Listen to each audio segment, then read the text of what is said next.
Now today we are going to discuss about the concept of electrostatic. Concept of electrostatic. Electrostatic is the branch of electricity.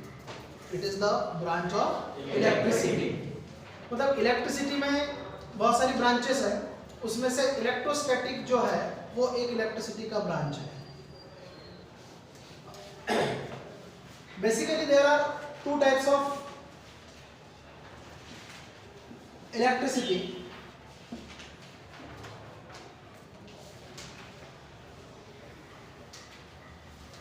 First one is electrostatic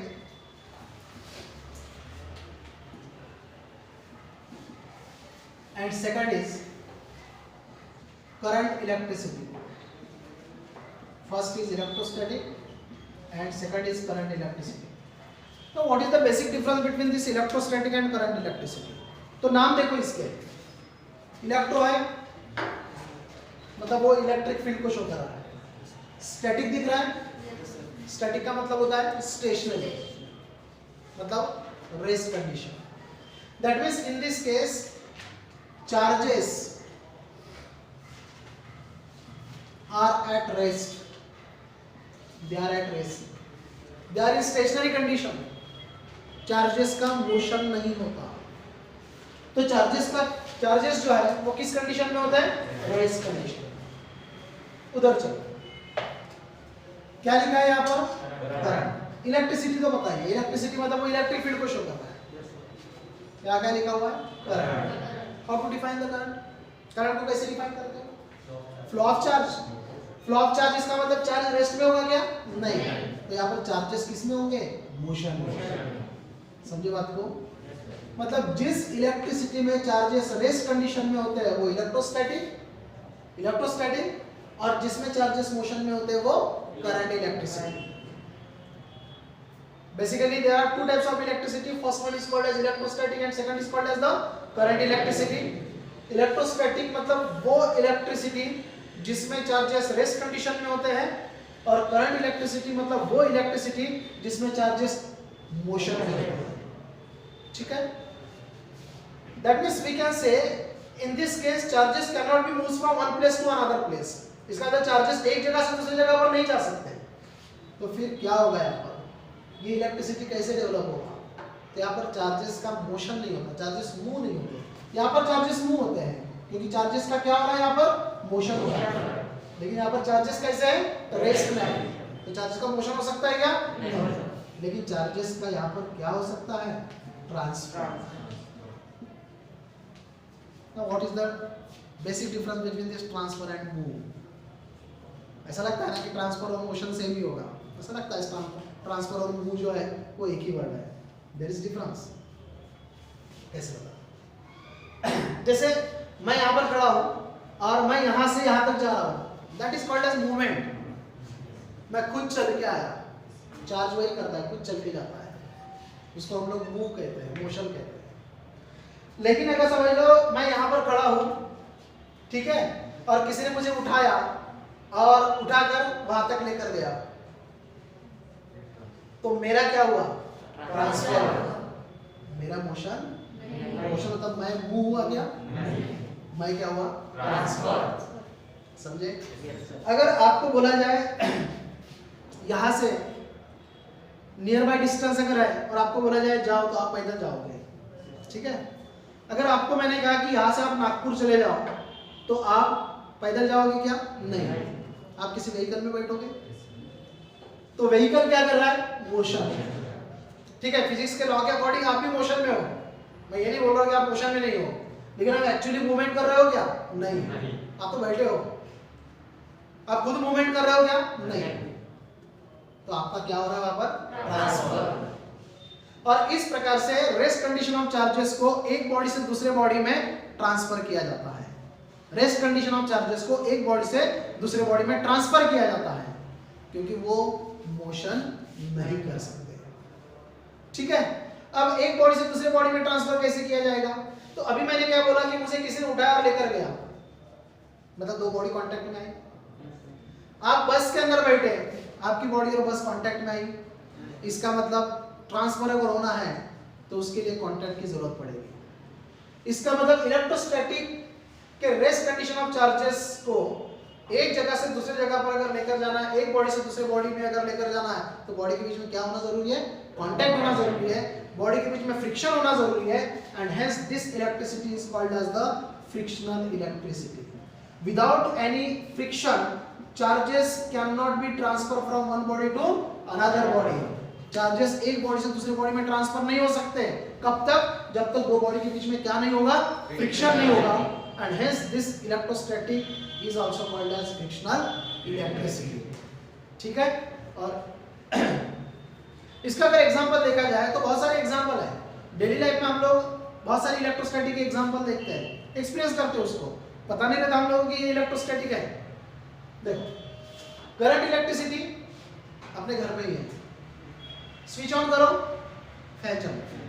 switch on करो, bulb चालू. क्या हुआ यहाँ पर? Switch on किया, charges का movement हुआ. Charges का मूवमेंट हुआ. चार्जेस का मूवमेंट हुआ, इसका मतलब वो कौन सा इलेक्ट्रिसिटी हो गया? Current electricity. मतलब अपने घर में जो इलेक्ट्रिसिटी होगा कौन सा इलेक्ट्रिसिटी है? Current electricity. फिर ये इलेक्ट्रिसिटी कहाँ पर आएगा? तो सिंपल है, सबके घर में टीवी है. ठीक है, टीवी काफी देर तक चालू रखो. ठीक है, उसके बाद बंद करो या चालू रखो, नो डाउट. आप क्या करना, फुल स्लीव्स नहीं पहनना. फुल स्लीव्स पहना हो तो उसको ऊपर करो, और आपका जो हाथ है, ये जो पोर्शन है, बराबर है, ये वाला जो पोर्शन होगा, इस पोर्शन को उस टीवी स्क्रीन के पास में लेकर जाओ. चिपकाना नहीं, पास में लेकर जाओ. आपको पता है क्या होता है? ये हेयर्स जो है अभी नॉर्मल कंडीशन में सोए हुए हैं. ठीक है, वो जाग जाते हैं. मतलब ये जो हेयर्स है वो उस टीवी स्क्रीन के डायरेक्शन में अलाइंड होते हैं.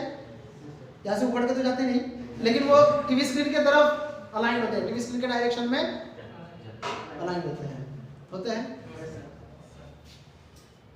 It is the electrostatic.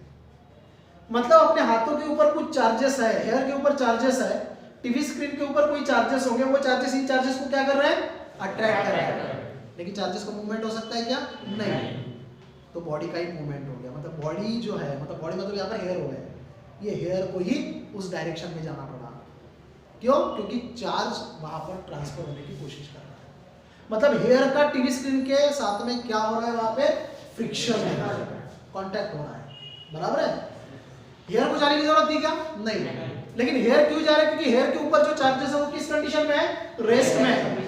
तो चार्जेस को अगर एक बॉडी से दूसरे बॉडी में ट्रांसफर होना है, रेस्ट कंडीशन ऑफ चार्जेस को, तो वहां पर बॉडी का कांटेक्ट होना जरूरी है. इसलिए ये हेयर जो है उस डायरेक्शन में अलाइन होते हैं. It is the electrostatic. आप लोग अभी तो विंटर डेज है, आप लोग कंबल को सुखाते होते हैं. कुछ दिन का हम लोग कंबल को सुखाते हैं. कंबल को सुखाने के बाद में, जैसे कड़ी धूप में सुखाने के बाद में, फिर उसको रूम में लेकर जाते हैं. आप क्या करो, उसको सुखाओ. सुखाने के बाद में फिर उस कंबल को उठाओ, हल्के हाथ से उठाओ और रूम के अंदर लेकर जाओ, और रूम के अंदर की पूरी लाइट बंद कर दो, और उस कंबल को पकड़ना और हल्का सा झटक देना. हल्का सा, ऐसा हल्का नहीं लेना. आप देखना अंधेरे रूम में आपको कुछ चिंगारी नजर आएगी. चिंगारी मतलब एकदम ऐसा जलता नहीं, मतलब जो कंबल है वो जलना चालू नहीं करता. आप हल्का सा उसको पकड़ना और ऐसा झटक देना, तो आपको पता चलेगा कि उस कंबल के ऊपर कुछ चिंगारी निकल रही है. अब वो चिंगारी कहां से निकल रही है? तो आपने कंबल को दिन भर सुखाया, तो वहां पर रेस्ट कंडीशन ऑफ चार्जेस थे, उनको सोलर एनर्जी मिला, वो हाईली एनर्जेटिक पार्टिकल हो गए वो. लेकिन बेचारे किस कंडीशन में है? रेस्ट में. जब आपने कंबल को पकड़ा, जर्क दिया, तो चार्जेस कहां पर बैठे हुए हैं? तो फर मटेरियल से कंबल बनता है. तो फर मटेरियल, वो जो धागे होते हैं, जो छोटे छोटे थ्रेड्स होते हैं, उनके ऊपर चार्जेस बैठे हैं. तो वो थ्रेड्स जो होते हैं वो एक दूसरे के कांटेक्ट में आते हैं, क्योंकि आप जर्क दे रहे हो. जैसे कांटेक्ट में आते हो तो वो जो हाईली एनर्जेटिक चार्ज पार्टिकल है जो कि रेस्ट कंडीशन में है, वो एक दूसरे के कांटेक्ट में आते हैं. वहां पर कोलिजन होता है, और कोलिजन होने से एनर्जी दो हिस्सों में डिवाइड होता है, लाइट एनर्जी और साउंड एनर्जी. आपको लाइट दिखता है, कई बार ऐसा होता है कि हमको हल्की सी आवाज सुनाई देती है, देखना, ऐसा प्रैक्टिकल करके देखना। आवाज भी ऐसा नहीं कि आप ऐसे खड़े और एकदम से आपको ऐसा सुनाई दे दिया, ऐसा नहीं, ऐसा आराम से सुनाई दिया, ऐसा नहीं। आपको हल्की सी चट चट टाइप की आवाज हल्की सी सुनाई देगी। मतलब आप वो जो सोलर एनर्जी था, जो इस रेस्ट कंडीशन ऑफ चार्जेस ने गेन किया था, वो एनर्जी दो हिस्सों में डिवाइड हुआ जब आपने कंबल को जर्क दिया। वो जो थ्रेड्स थे एक दूसरे का कांटेक्ट में आए, चार्जेस का कोलिजन हुआ, और उस कोलिजन के दौरान जो सोलर एनर्जी है, वो जो चार्ज पार्टिकल के पास में जो एनर्जी है, वो दो हिस्सों में डिवाइड हुआ। कुछ एनर्जी लाइट में कन्वर्ट हुआ तो कुछ एनर्जी साउंड एनर्जी में कन्वर्ट हुआ। This also the example of electrostatic. हमारे घर में सिल्क मटेरियल का कपड़ा होता है, सिल्क मटेरियल का, कुछ लोग कपड़े पहनते हैं सिल्क मटेरियल पे। आप लोग देखना, जब उसके ऊपर आयरन किया जाता है, प्रेस किया जाता है, तो उस क्लॉथ के ऊपर एक भी आपको सिलवट नजर नहीं आएगी, बिल्कुल प्लेन हो जाता है, पतला रहता है वो सिल्क मटेरियल। जो सिल्क मटेरियल है, उस सिल्क मटेरियल के ऊपर आयरन करने के बाद उस क्लॉथ को हल्के से ऐसा उठाना, और उठाने के बाद में उसको ऐसा जर्क देना, आपको साउंड सुनाई देगा। मैंने वही बोला, साउंड मतलब बहुत बड़ा नहीं, हल्का सा साउंड सुनाई देगा। रीजन कि वो सिल्क मटेरियल जो उसके ऊपर चार्जेस रेस्ट कंडीशन में थे, आपने आयरन किया, वो हीट एनर्जी उस चार्ज पार्टिकल को मिला, वो बन गया हाईली एनर्जेटिक चार्ज पार्टिकल। लेकिन बेचारे किस कंडीशन में है? रेस्ट में। जब जर्क दोगे, एक दूसरे के ऊपर कोलाइड होंगे, और कोलिजन होने से वापस साउंड एनर्जी तैयार होगा। वही अगर अंधेरे में अगर वो एक्सपेरिमेंट आप करोगे तो आपको लाइट भी नजर आएगा। एक और अगर एग्जांपल लिया जाए तो वो तो वेल नोन है, कंघी का एग्जांपल। कॉम, आप कंघी ले लो, छोटे छोटे पीस ऑफ पेपर ले लो, बराबर है। कंघी को उस पीस ऑफ पेपर के कांटेक्ट में लाओ, कागज के टुकड़े नहीं के छोटे छोटे, वो कंघी को कांटेक्ट में लाओ, क्या होता है मालूम है? ये किया होगा सबने। क्या होता है? पीस ऑफ पेपर कॉम को चिपक जाते हैं, नहीं चिपकते। जब आप उस कॉम को बालों के ऊपर रगड़ोगे, बालों के ऊपर रगड़ोगे, बराबर है, और उसके बाद में उस कॉम को पीस ऑफ पेपर के कांटेक्ट में लाओगे, तब वो पीस ऑफ पेपर उस कॉम के कांटेक्ट में आते हैं, उसको चिपकते हैं। इसका मतलब क्या हुआ? वो जो कॉम था, उस कॉम को आपने बालों के ऊपर रगड़ा, इसका मतलब बालों के साथ में क्या हुआ? उसका फ्रिक्शन। मतलब अब कॉम के ऊपर चार्जेस डिपॉजिट हो चुके हैं, और वो चार्जेस पीस ऑफ पेपर के ऊपर जो चार्जेस उसको अट्रैक्ट करने की कोशिश कर रहे हैं। लेकिन आपको वही बोला कि चार्जेस किस कंडीशन में? रेस्ट में। तो चार्जेस का मोशन नहीं हो सकता, तो वहां पर किसका फ्रिक्शन होना जरूरी होता है? बॉडी का। तो पीस ऑफ पेपर एक बॉडी हो गया, कॉम दूसरा बॉडी हो गया, और बॉडी का एक दूसरे के साथ में कांटेक्ट हो गया। और इस प्रकार से अब ठीक है, पीस ऑफ पेपर चिपक गए, आपने ऐसा किया, कॉम को और पीस ऑफ पेपर चिपके आपको दिख रहा है, क्या वो जिंदगी भर के लिए चिपके रहते हैं? क्या होता है? थोड़ी देर बाद में गिर जाएंगे। पहले चिपके थे, बाद में गिर गए। रीजन कि जब तक चार्जेस ट्रांसफर हो रहे हैं, किधर? पीस ऑफ पेपर से कॉम, या कॉम से पीस ऑफ पेपर, जब तक ट्रांसफर हो रहा है तब तक वो चिपके रहेंगे। और जैसे ही ट्रांसफर पूरा खत्म हो गया, एक बॉडी के ऊपर दोनों टाइप के चार्जेस डिपॉजिट हो गए, दूसरा बॉडी चार्जलेस हो गया, फिर वो बॉडी अलग हो जाता है, मतलब पीस ऑफ पेपर उस कॉम से हट जाता है। ये आपने एग्जांपल, मतलब ये जो प्रैक्टिकल है, ये प्रैक्टिकल आपने किया होगा, तो वो भी इलेक्ट्रोस्टैटिक फील्ड ही होता है, this also the electrostatic field. आप लोग देखो, मैंने जो एग्जांपल लिए, कौन से एग्जांपल लिए? देखो, पहला एग्जांपल कौन सा लिया?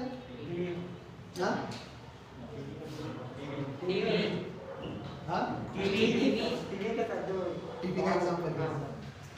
टीवी का स्क्रीन जो है वो ग्लास से बना है, मतलब ग्लास, ठीक है।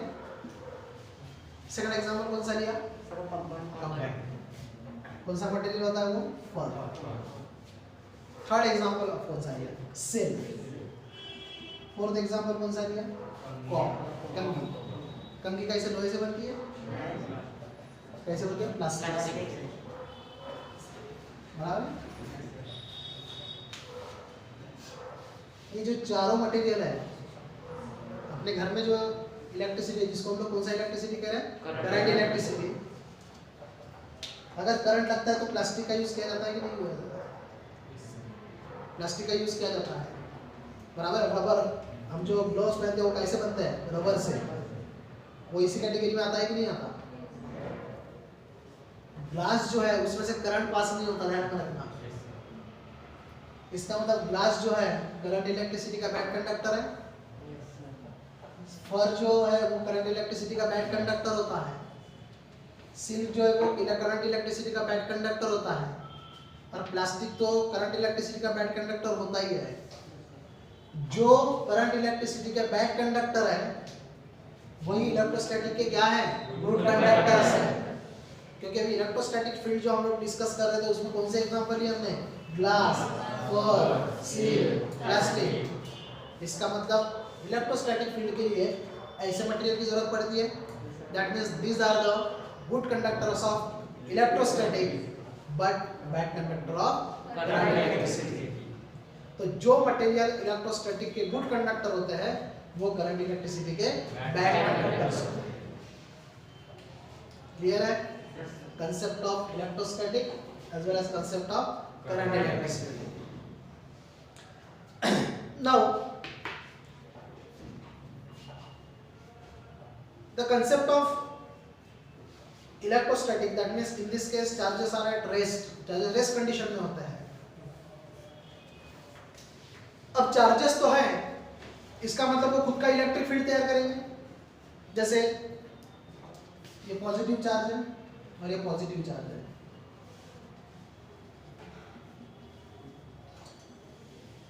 खुद का इलेक्ट्रिक फील्ड तैयार करेंगे। ये नेगेटिव चार्ज है, इसका खुद का इलेक्ट्रिक फील्ड है। रेस्ट कंडीशन में क्यों ना फील्ड तो बनाएंगे ना। और समझ लो ये पॉजिटिव है और ये नेगेटिव है, खुद का फील्ड बनाएंगे। मुझे बताइए इन दोनों के बीच में क्या होगा? रिपल्शन। इन दोनों के बीच में क्या होगा? इन दोनों के बीच में क्या होगा? ठीक है। रिपल्शन होगा, इसका मतलब ये दोनों दूर जाएंगे। अट्रैक्शन होगा, इसका मतलब ये दोनों पास में आएंगे। मूवमेंट हो रहा है ना, डिस्प्लेसमेंट हो रहा है। और डिस्प्लेसमेंट तभी होता है जब बॉडी के ऊपर फोर्स अप्लाई होता है। बिना फोर्स के बॉडी का डिस्प्लेसमेंट पॉसिबल है क्या? नहीं। इन दोनों का डिस्प्लेसमेंट हो रहा है, इसका मतलब दोनों के बीच में क्या एग्जिस्ट हो रहा है? फोर्स। यहाँ पर भी दोनों रिपल हो रहे हैं, दोनों एक दूसरे से दूर जा रहे हैं, मतलब दोनों का डिस्प्लेसमेंट हो रहा है, इसका मतलब यहाँ पर फोर्स एग्जिस्ट हो रहा है। यहाँ पर पॉजिटिव और नेगेटिव है तो दोनों के बीच में फोर्स एग्जिस्ट हो रहा है। That means definitely we can say that charges rest condition में क्यों ना हो, लेकिन दो चार्जेस के बीच में फोर्स एग्जिस्ट होता है। यहाँ पर जो फोर्स एग्जिस्ट होगा ये होगा फोर्स ऑफ रिपल्शन, ठीक है, फोर्स ऑफ रिपल्शन। और यहाँ पर जो फोर्स एग्जिस्ट होगा वो हो जाएगा force of attraction. That means we can say that there are two types of forces exist between rest condition of charges. First one is force of repulsion and second is force of attraction. If like charges are there, like का मतलब होता है same, like charges का मतलब होता है same, ये दोनों same charges हैं, ये दोनों same charges हैं, तो same charges के बीच में जो force exist होता है वो होता है force of repulsion. These are the unlike charges. Unlike charges का मतलब होता है different, ये दोनों डिफरेंट टाइप के चार्जेस है, एक पॉजिटिव और दूसरा क्या है यहाँ पर नेगेटिव। तो अनलाइक चार्जेस के बीच में फोर्स ऑफ अट्रैक्शन होता है। The force of repulsion and the force of attraction between two point charges which are at rest. Point charges मतलब छोटे छोटे, दो छोटे छोटे चार्जेस के बीच में जो कि रेस्ट कंडीशन में है, उनके बीच में जो फोर्स ऑफ अट्रैक्शन होता है या उनके बीच में जो फोर्स ऑफ रिपल्शन होता है, this was observed bye, this was discovered by scientist Coulomb and hence this is called as Coulomb's force. This is called as Coulomb's force. But this force exists between two electronic charges. Electronic charges के बीच में होता है, इसीलिए इस force को हम लोग यहाँ पर इलेक्ट्रोस्टैटिक फोर्स भी कहते हैं, क्योंकि ये चार्जेस रेस्ट कंडीशन में है। तो इलेक्ट्रोस्टैटिक फोर्स को ही क्या नाम दिया जाता है यहाँ पर? Coulomb's force, because it was discovered by scientist Coulomb.